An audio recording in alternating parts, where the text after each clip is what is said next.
Merhabalar. Bugün katı yağsız ve sütlü, az malzemeli, çok bereketli, mis gibi kokan bu bisküvi tarifiyle geldim. Lafı çok uzatmadan hemen tarife geçelim. Karıştırma kabına 200 gram toz şeker, 1 su bardağı süt, 1 su bardağı sıvı yağ, 1 tam yumurta ve 1 yumurtanın sarısını koyup karıştırıyorum. 1 yumurtanın beyazını üzeri için ayırdım. Bunun içine 1 paket kabartma tozu, 2 paket vanilya koydum ve azar azar sıvı malzemeleri ekliyorum.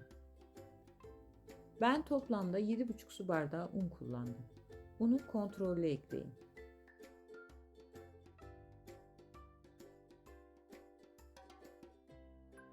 Yumuşak, pürüzsüz ve ele yapışmayan bir hamur elde ediyorum. Rahat çalışabilmek için hamuru parçalara ayırıyorum.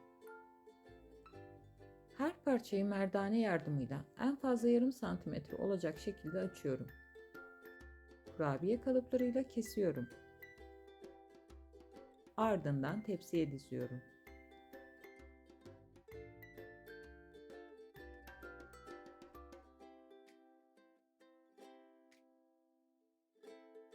Üzerlerine yumurta akı sürüyorum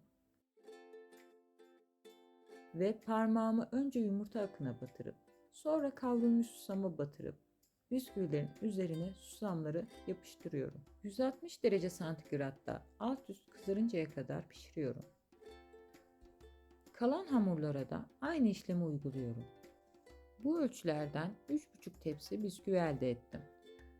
Çabuk bayatlamayan bu bisküvileri kapalı bir kapta uzun süre saklayabilir ya da daha iyisi komşularınızla paylaşabilirsiniz. İsterseniz malzeme listesini yarım ölçü olarak da uygulayabilirsiniz.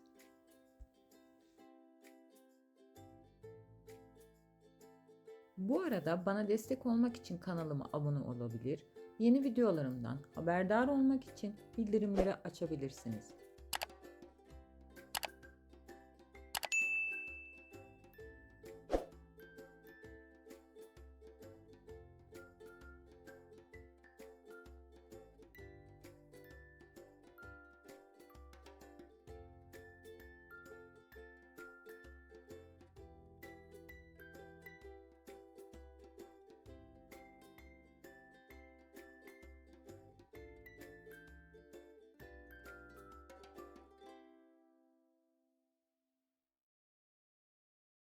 Mis gibi kokularıyla size son bir poz veriyorlar.